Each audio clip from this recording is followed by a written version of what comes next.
bénis le Seigneur Jésus-Christ qui nous a donné encore le privilège de se lever ce matin, de commencer cette journée par l'exhortation et la prière. Que l'honneur, la gloire soit à lui seul, notre Seigneur. Bien-aimés, nous allons partager dans le livre de 2 Corinthiens, le chapitre 12, le verset 7 à 10 que je lis au nom de Jésus. Et pour que je ne sois pas enflé d'orgueil à cause de l'excellence de ces révélations, il m'a été mis une écharde dans la chair, un âge de Satan pour me souffleter et m'empêcher de m'enorgueillir. 3 fois j'ai prié le Seigneur de l'éloigner de moi. Il m'a dit, ma grâce te suffit, car ma puissance s'accomplit dans la faiblesse. Je me glorifierai donc plus volontiers de mes faiblesses, afin que la puissance de Christ repose sur moi. C'est pourquoi je me plais dans les faiblesses, dans les outrages, dans les calamités, dans les persécutions, dans les détresses pour Christ. Car quand je suis faible, c'est alors que je suis fort. Gloire à Dieu. Bien aimé, c'est un passage que j'aime beaucoup, qui m'a beaucoup aidé. Raison pour laquelle nous allons partager sur ce que le Seigneur a dit à Paul, ma grâce te suffit. Bien aimé, nous devons savoir que seule la grâce de Dieu nous suffit dans toutes choses. Ici, il était question de se glorifier.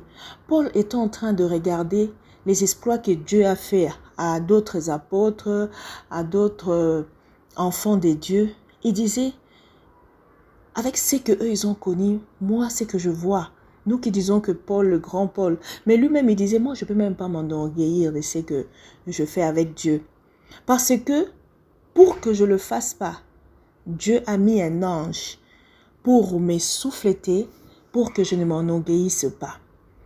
Alors, toutes les fois que je voulais que cet ange-là me quitte, je priais, Seigneur, aide-moi, enlève-le. Dieu disait, ma grâce te suffit. Alors, c'est ce que nous allons comprendre. Ma grâce te suffit. C'est quoi cette histoire, ma grâce te suffit, pendant que moi, je te demande de me délivrer? Bien aimé, si nous rentrons dans Romains 6, Romains, le chapitre 5 de Romains est en train de nous parler de la grâce, à partir du verset 12 jusqu'à 20. C'est quoi cette histoire de grâce? La grâce, on parle de la grâce alors que le péché avait frappé tout le monde. Bien aimé, la Bible nous dit, par l'offense d'un seul homme, Adam, par ce que Adam et Ève ont fait, la mort était entrée dans tout le monde. Tout le monde avait péché, même celui qui n'avait même pas été là. Quand tu nais déjà avec le péché. Par l'offense d'un seul homme, la mort a régné sur tout le monde. À combien plus forte raison, ceux maintenant qui reçoivent Jésus-Christ comme les dons recevront la vie et que la vie régnera en eux parce que Jésus-Christ aussi, par sa mort, nous avons eu la vie. Bien-aimés, la grâce de Dieu se manifeste par la mort de Jésus-Christ à la croix. Par la mort de Jésus-Christ à la croix, la Bible dit Dieu était avec Jésus-Christ à la croix, réconciliant le monde avec lui-même. Parce que je dis tout le temps que Jésus-Christ est Dieu.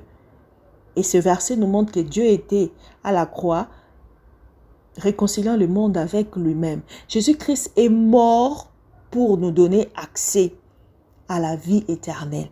C'est pourquoi, sans Jésus-Christ, tu ne peux pas avoir la vie. Parce que, comme la Bible le dit dans le verset 18 de Romains 5, 18, ainsi donc, comme par une seule offense, la condamnation a atteint tout le monde, de même, par un seul acte de justification qui donne la vie, s'étend à tous les hommes. De la même façon que par l'obéissance d'un seul homme, beaucoup ont été rendus pécheurs, de la même façon aussi que par la désobéissance d'un seul homme, beaucoup ont été rendus pécheurs, mais par l'obéissance d'un seul homme aussi, beaucoup sont justifiés. Si la loi était là pour que l'offense abonde, parce que Paul pouvait dire, je ne connaissais pas le péché parce que Avant, on était sans loi. Mais lorsque la loi est venue, c'est là que j'ai compris le péché et j'ai compris que je faisais plus de péché au lieu de faire des bonnes choses. Alors, si la loi était venue pour que le péché abonde, regardez maintenant, la mort de Jésus-Christ à la croix nous a apporté la grâce.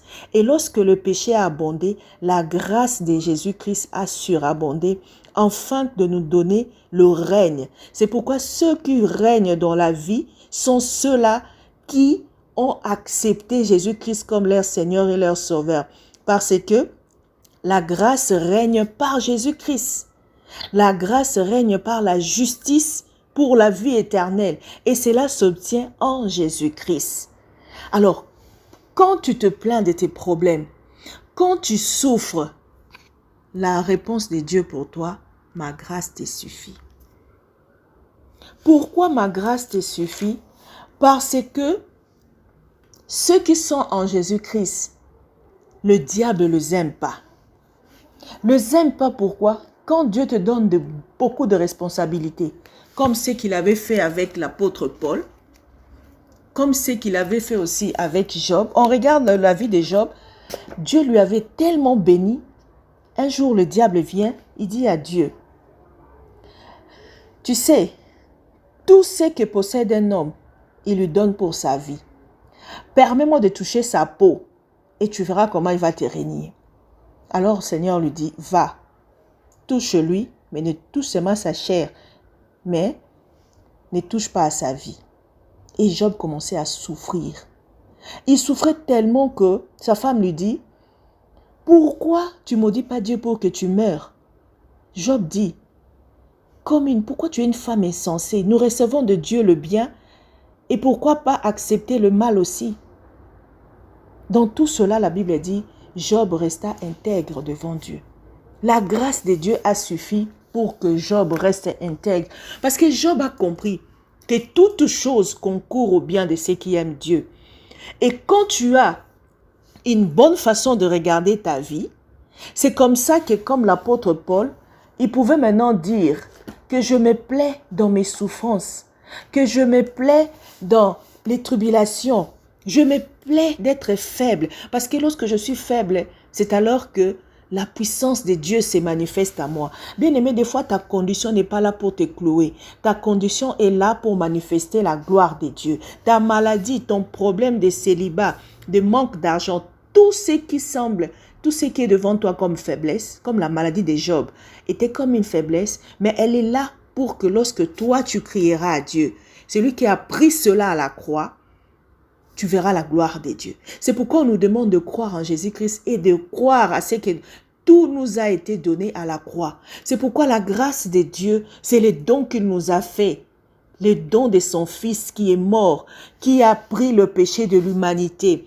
Dieu a condamné le péché dans le corps de Jésus pour que lorsque Dieu nous regarde, il nous regarde laver. Et cela est incompréhensible dans la vie pour ceux-là qui périssent et pour les diables. Alors, c'est pourquoi nous disons non. Qui va nous condamner? Parce que personne ne peut condamner ceux qui sont en Christ. La loi du péché a été condamnée par la mort de Jésus-Christ en nous. Jésus-Christ a pris la chair pour condamner les péchés, pour nous donner la force. Et depuis lors, nous avons la force de dominer les péchés. Nous pouvons accéder à la gloire de Dieu et personne ne peut nous séparer de Dieu. C'est pourquoi Paul pouvait dire dans les tribulations, dans l'angoisse, dans la persécution, dans la faim, dans la nudité, rien ne peut me séparer de l'amour de Dieu. Parce que dans tout ce qui m'arrive comme problème, comme faiblesse, je suis plus que vainqueur. Parce que la grâce de Dieu est avec moi. Parce que Jésus-Christ est avec moi. Parce que Jésus-Christ a tout pris pour que moi je sois sauvé. Il suffit seulement de croire pour que tout revienne en ordre. C'est comme Job. Il a dit, je reçus le bonheur. Je reçus la richesse de la main de Dieu. Pourquoi ne pas accepter ce temps? Parce que la Bible dit, même un seul de nos cheveux ne peut pas tomber si Dieu ne l'a pas permis. C'est pourquoi on dit toute chose concourt au bien de ceux qui aiment Dieu. Dans ton problème, glorifie Dieu afin que tu vois les miracles qui est caché dans tes faiblesses. Parce que Dieu a dit à Paul, tu sais, laisse les choses comme ça. Parce que lorsque le diable pense te rendre faible, c'est là que moi je manifeste ma force. Parce que notre force est en Jésus-Christ. Et Jésus-Christ a porté nos faiblesses. Alors, réjouissons-nous de nos problèmes. Parce que lorsqu'un problème nous arrive, parce que la gloire de Dieu est proche, parce que la gloire de Dieu est là. Maintenant donc, nous sommes plus que vainqueurs et nous gardons la foi parce que notre Seigneur est mort et ressuscité pour que nous soyons aussi ressuscités avec lui. Alors, ni la mort, ni la vie, ni les anges, ni les dominations, ni les choses à venir, ni les puissances des auteurs, ni les puissances de profondeur, ni aucune créature ne va nous séparer de l'amour de Dieu. Et cet amour se manifestait à la croix. Recevons l'œuvre de la croix comme un don de Dieu. Et par cette œuvre de la croix, vivons la vie de Jésus-Christ et marchons selon l'Esprit afin que nous puissions finir avec le péché. Prions au nom de Jésus. Oh Seigneur, gloire à toi, le roi de rois, gloire à toi, l'agneau de Dieu. Gloire à toi qui nous a donné la puissance sur le diable. Gloire à toi qui nous a donné ta vie. Qui peut nous accuser, Seigneur, oh Dieu? Qui peut nous séparer de ton amour? Parce que tu as pris ton propre fils, tu l'as cloué, tu as mis tous nos péchés sur lui et tu l'as cloué à la croix. Parce qu'il était le seul qui pouvait supporter cela. Seigneur, tu n'as pas voulu que nous puissions souffrir. Tu ne viens pas dans le monde pour nous donner la souffrance, mais tu es venu pour nous libérer. C'est pourquoi, Seigneur, nous voulons marcher dans ta grâce, afin que dans ta grâce, nous arrêtons de pécher, parce que nous penserons toujours à ce que tu as fait pour nous à la croix, et cela nous ramènera à l'ordre, parce que nous avons fait le mal. L'apôtre Paul est la personne qui a fait beaucoup de mal aux chrétiens, mais au lieu que tu viennes le condamner, le juger, tu as manifesté ta grâce dans sa vie. Ta grâce a surabondé en lui donnant la responsabilité des troupeaux. Oh Seigneur, mon frère, ma soeur, toi qui vis encore dans le péché, sache que si tu vis, si tu continues à vivre, si tu es dans la joie, parce que le Seigneur n'aime pas le péché, mais il t'aime. Reconnais ton péché, répands-toi, et le Seigneur a besoin de te sauver. Si tu n'es pas frappé, si des fois les gens pensent que le pécheur vive une bonne vie et le Seigneur ne le touche pas, c'est parce qu'il leur laisse le temps. Nous sommes au temps de la grâce. Et la grâce de Dieu, là où toi tu pêches, là où ton péché abonde, sa grâce surabonde, il te laisse le temps. Il est lent avec toi, il est gentil avec toi, pourvu que tu reviennes à lui. Mais sache que si tu ne reviens pas, le jour où il reviendra pour l'enlèvement, il viendra pour juger. Et là, la grâce ne pourra pas te sauver, parce qu'il viendra pour juger le monde. Et tu n'auras aucune excuse. Tu ne diras pas, Seigneur, tu es mort à la croix pour moi.